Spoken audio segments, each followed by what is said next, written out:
to the Spirit Essence Show. I'm Tara Diana, and this is the show where I get to promote individuals that I love, what they offer, what they're speaking to, what they do. And it all focuses, friends, on the power of three: body, mind, and spirit. And today I am super happy. As you know, I'm always happy, always super excited. But I'd like to talk to my good friend, Ikue. Ikue, welcome to my space. Welcome to my viewers. Thank you for having me. Ikue was in Mexico. I was so jealous. She Yeah. were there for like two months almost. It was crazy. No, I actually went there twice, like within 2 months. That's what happened. Oh, okay. Because it felt like you were there I thought you had moved there. I was about I went to there send you a and I came back and I went there again. Yeah. Okay, because I was about to send you a message. I was like, hey, are you coming home? Are we going to see you around here? So I have the pleasure of knowing Ikue, everyone, because my daughter used to do hip hop and competitive hip hop and break dance. And so she was involved in a dance studio that Ikue worked at. And Ikue came in and I convinced myself that I could learn how to whack. And we've heard this story before because Ikue's been on my shows and whatnot, and I cannot whack. For love or money, I could not whack. I have no coordination.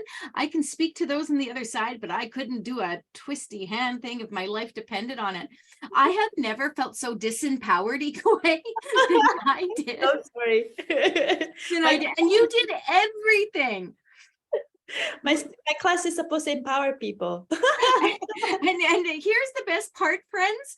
Equally, I convinced all my spiritual people to come and do a hip hop class, and I was probably the most crankiest person. I had more excuses than you could imagine about why I couldn't do this work, and Ikue just kept bumping my spirits every time. She's like, you can do this. I'm like, I can't do this. And you're like, just come to the class. I'm like, I'm coming. But we did have fun though, and at the end of it I did get on stage and I did do something for the love of the great goddess. Thank God it wasn't recorded. But anyway, so I have Ikue here with me, and Ikue, you are seriously probably one of the kindest people I have had the pleasure of knowing, and especially having to put up with me in dance class. But seriously, one of the nicest people. Your energy is bar none, and you're a multifaceted woman. You really are. I mean, you do all kinds of dancing.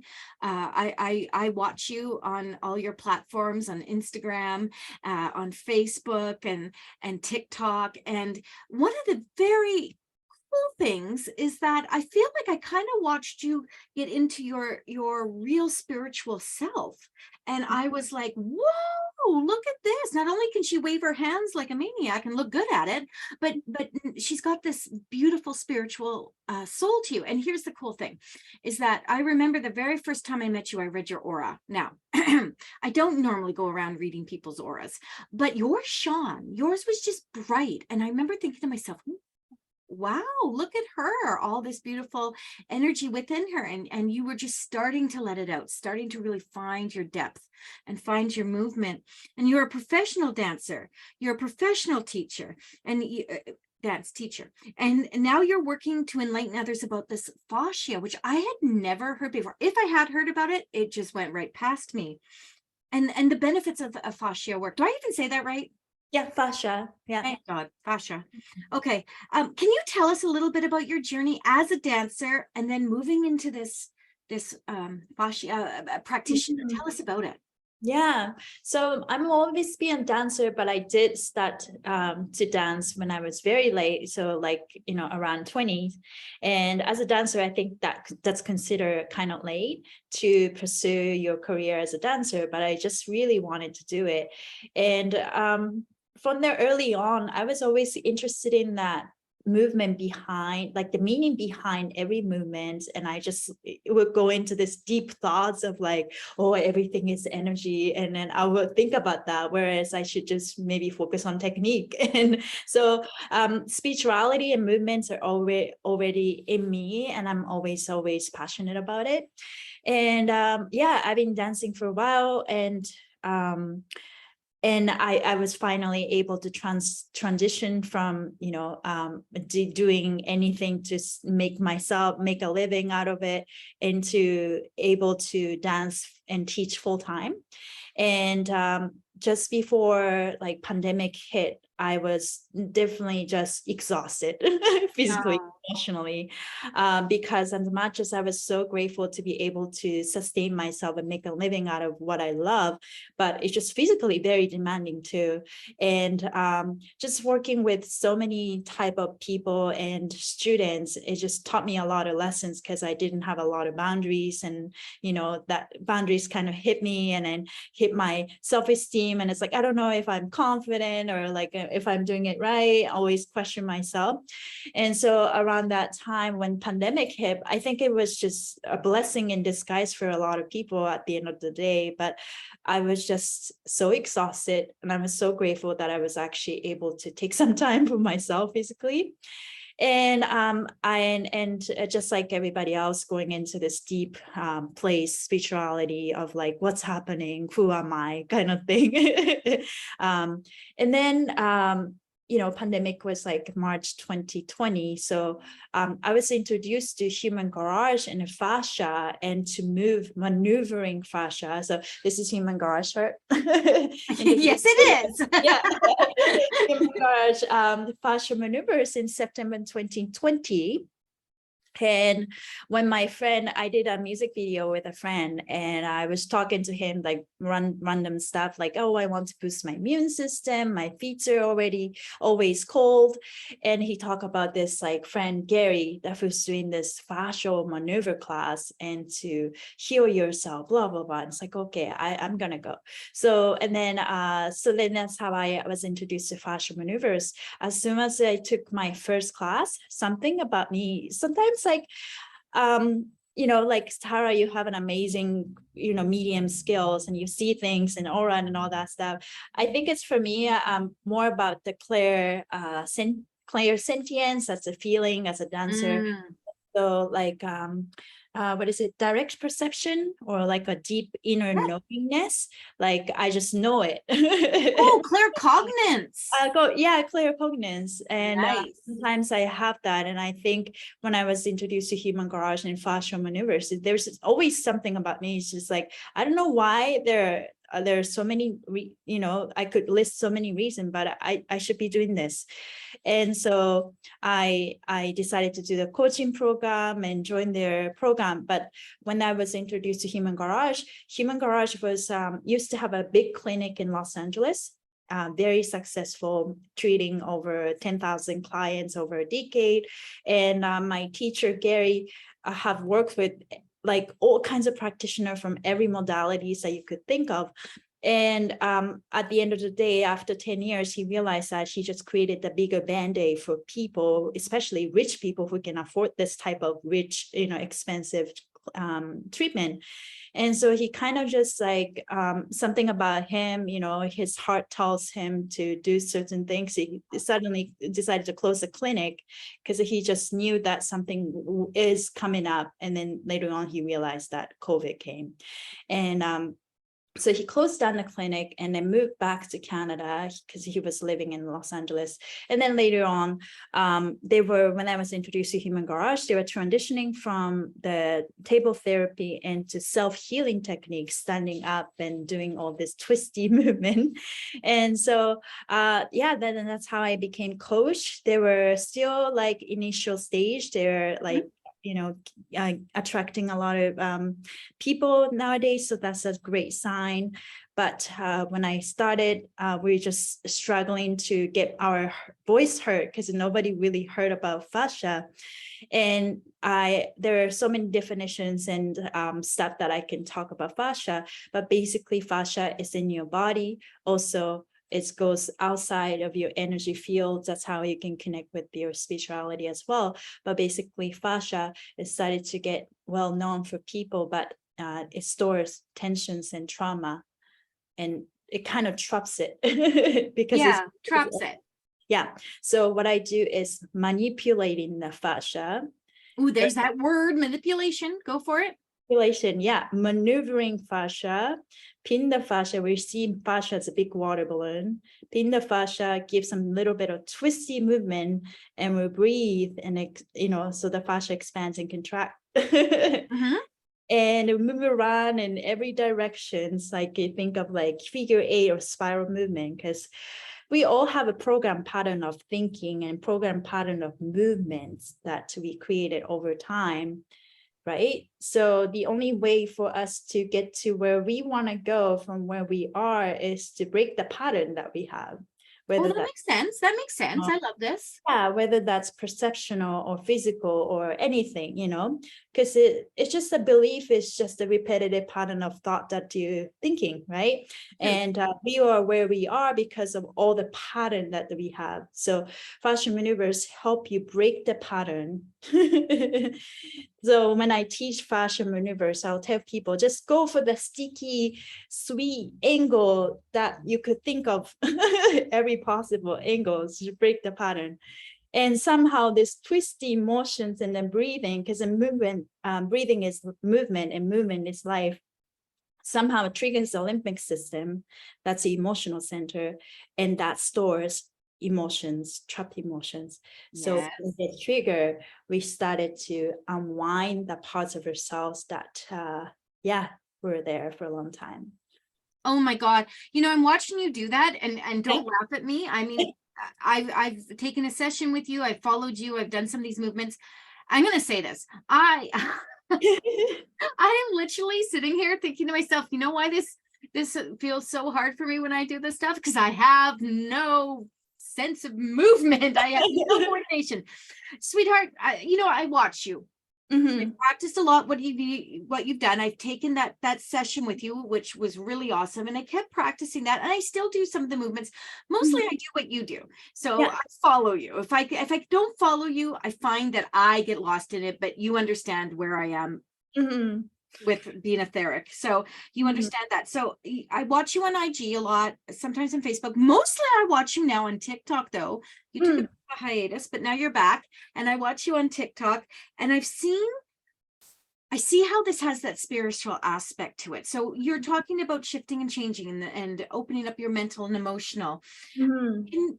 Am I right about the spiritual aspect of Yeah, it? You yeah, talked about totally. it coming out, and I think that's really hard for a lot of people to understand, because it feels very physical. It feels very material. When we Yeah. talk about, we're shifting, and when I'm pulling my face all over the place, and that feels very material. So as a spiritualist who believes in the concept of body, mind, and spirit, Mhm. can you give a little more direction about how that works?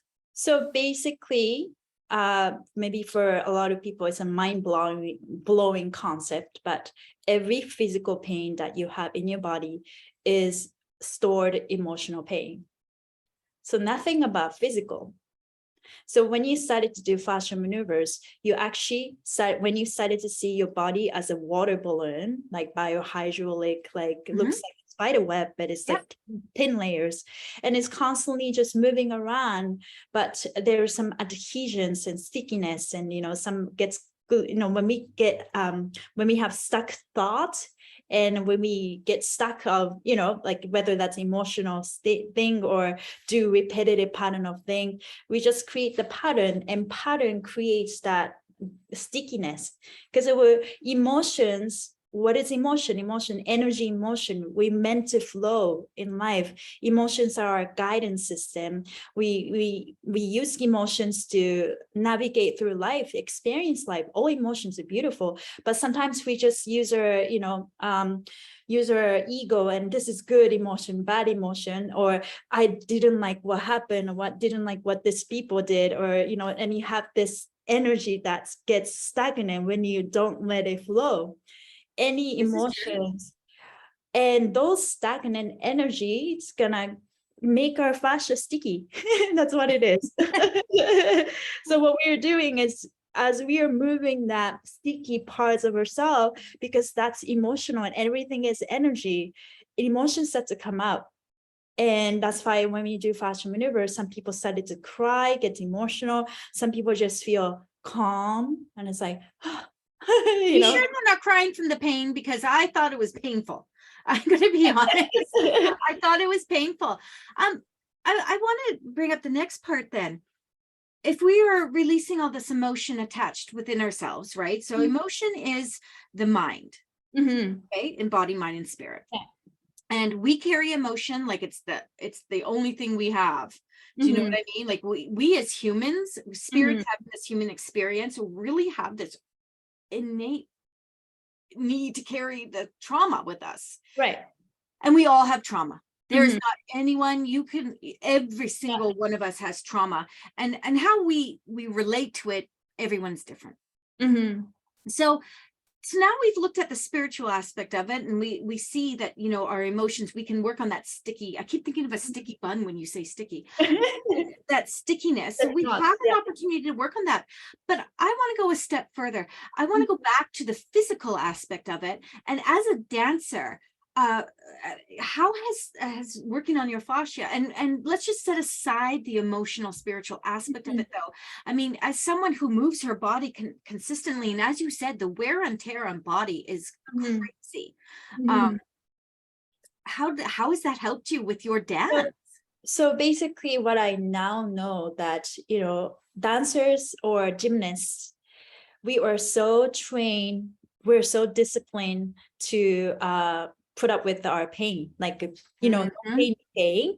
So over time, a lot of dancers get injured because they just, you know, they're so in tuned with their body, but we're so used to being pushed, and I just push through pain. Yes. So when it comes to like the pain, we just so become numb.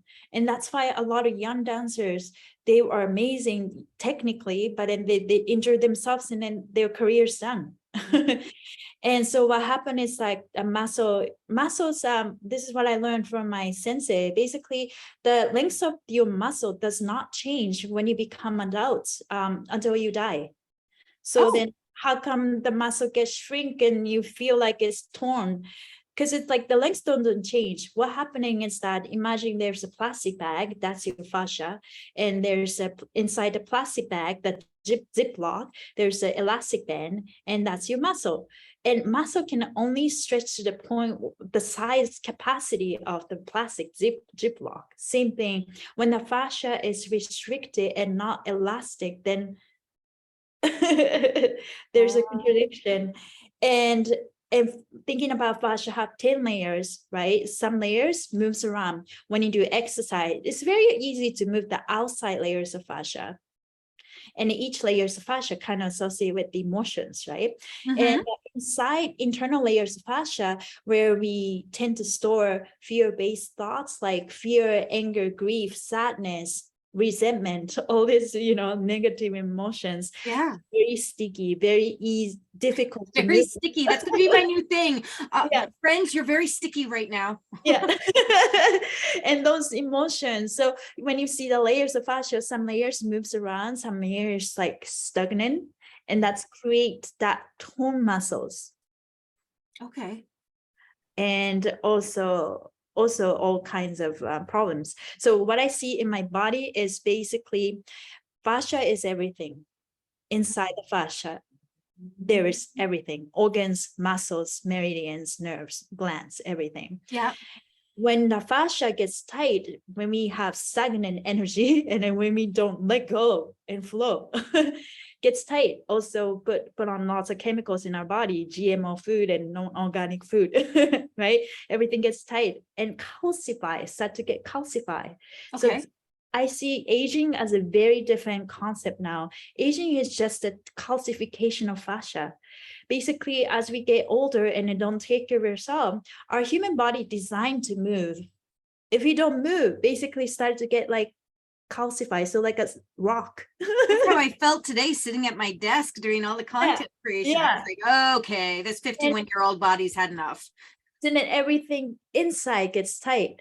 So what I see when I teach fascia, at my last class, I just like this message came in. It's like to, you know, what we are doing in fascia maneuver is making space, making room for the organs and muscles and nerves to move around, making the space, because when it's restricted, nothing moves, nothing function properly. So you got to make room for your body to heal. Same thing, like I learned the lesson for the last 2 months, helping people and not fully fulfilling my needs. Like, you know, like you gotta put a hat for yourself first so that you can help people. I was like so busy and I was just depleting myself energetically. And what I learned was I need to create some space for myself, and then I need to put myself first and create the space. Just like Fascia, create the space so that joy can come into my life. At some point, I was so busy helping people, teaching people, and forgot joy. Oh. So that's what I learned. And even with Fascia, your life is all about balance, right? Like it's like you can be too spiritual and then forget about your body. Which a lot of spiritual people do, though. Let's talk about that for just a second. That is an excellent point. Spiritual beings, you know, we are ones that work in spirit, with spirit. We are downloading all the time. And we have to find our boundaries. And I, you know, people always say to me, you're like a light switch. You're on one moment giving messages and you're off. And I'm blessed that way, Ikue. Like I am so lucky because there's many people that aren't like that. And they have to set big boundaries, and I have to set boundaries in different ways. But they have to set, you know, these big boundaries.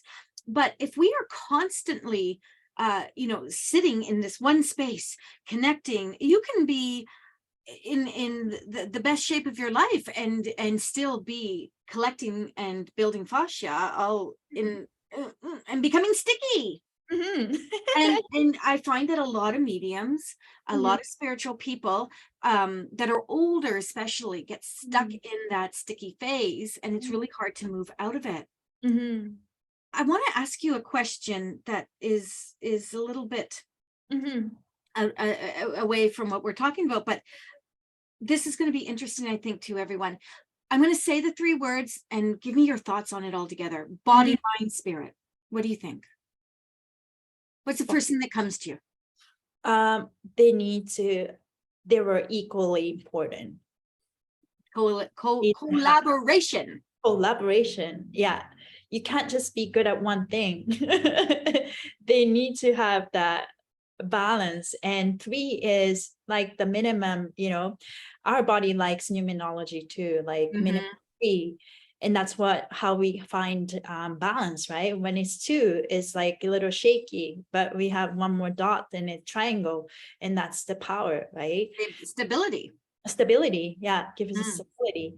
And I think it's like we tend to sometimes some people are so good at working on their body and ignoring spirituality. Some people are so good at spirituality, ignoring their body, and both were equally kind of very imbalanced, right? So at some point you got to face the truth. It's like, oh, I was ignoring this. And that's a hard thing. Sometimes you get comfortable in what you know, you get comfortable in what you do. So if you're good at something, you tend to focus on that. And no matter what anyone says, I have been doing readings for over 20 years. I've seen and read for many people. Once you're stuck in a space, narrative is this. So when someone comes in and says, oh, by the way, you need to shift a little bit over here, there's a lot of resistance. And we get sticky. And flow into that space. So great answer. I love that. Body, mind, spirit. The correlation is something it took me literally 15 years to learn in the business of being spiritual and being a connection, a vessel for spirit. It took me that long. Also, like, you know, this year, I mean, this 2023 now, but like I'm becoming more like a body worker and a spiritualist, and actually started to help people, you know, move their fascia and become what we call a healer. And my last few months taught me that I don't need to heal anybody. When you're thinking like this person is broken or I'm broken, then I am fixing people and taking on everybody's energy.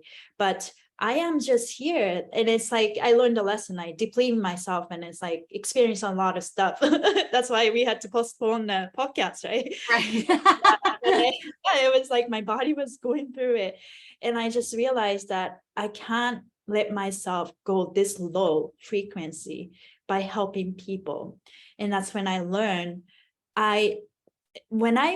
my job is empower people and ignite the light within, instead of like, okay, here my energy, here my light. Yes, It's like, suck me dry. yeah. And I learned that I'm grateful for the lesson because I probably needed to learn that.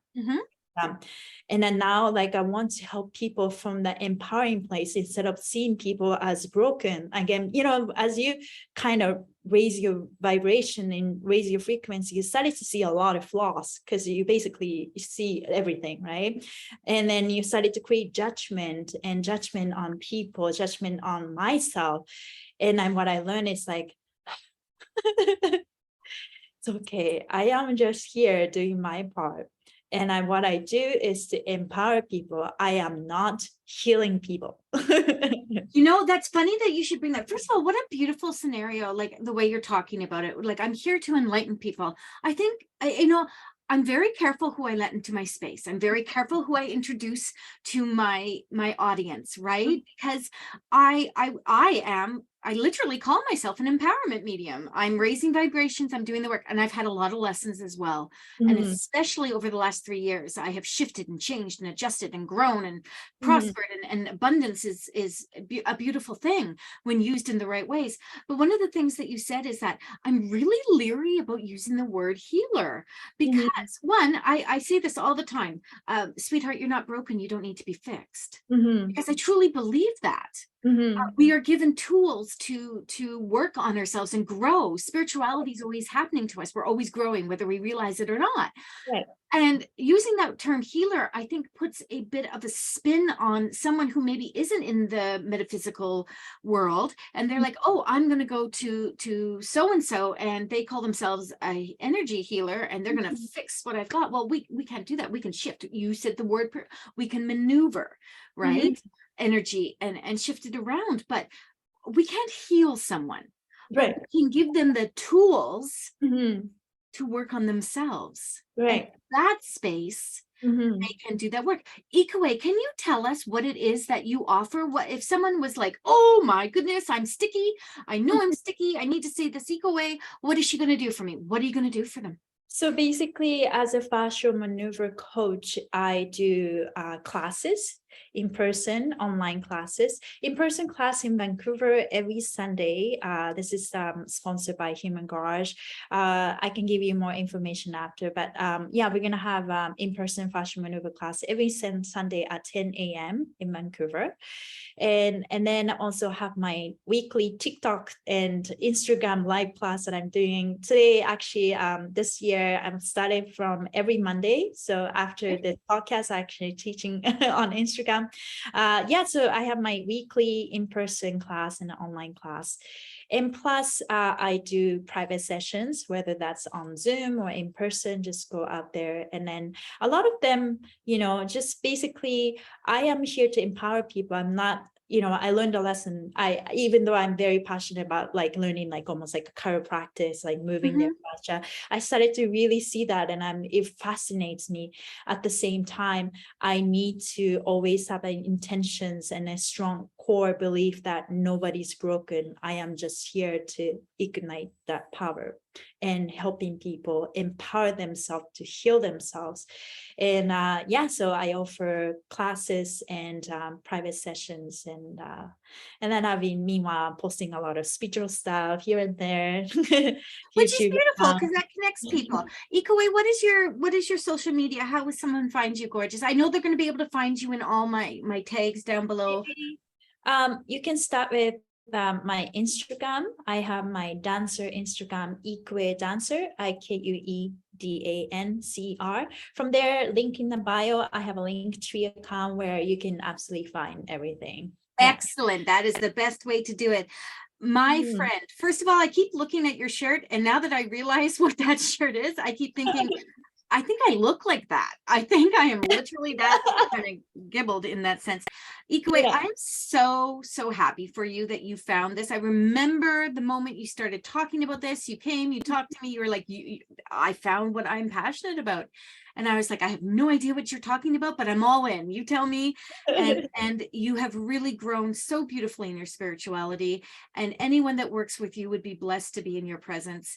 And I'm hoping that over the course of the next few months, there's so many new and interesting things happening and platforms for all of us to be working on. And I hope to see you in the Spirit Essence Collective, showcasing a little bit of what you're doing so people can take a look. If they're not coming to your page, I'll bring you to my page. That's amazing. Thank you so much. Also, I started to incorporate Fashion Universe into my dance class as well. Oh, And I talk about fashion all the time. So yeah, it's just like helping. I teach a lot of kids, so helping them how to take care of their body is essential, you know. I cannot help this. Every time I'm stretching, I'm pulling my shoulders back. I'm like, what am I doing? I can feel it. You are doing a beautiful job, my friend, and I'm so grateful to call you friend. And I look forward to all the great things you're going to do moving down the road, helping people find their enlightenment. Amazing. Thank you, Sarah. I'm going to leave that with you, beautiful. Take care. Amazing.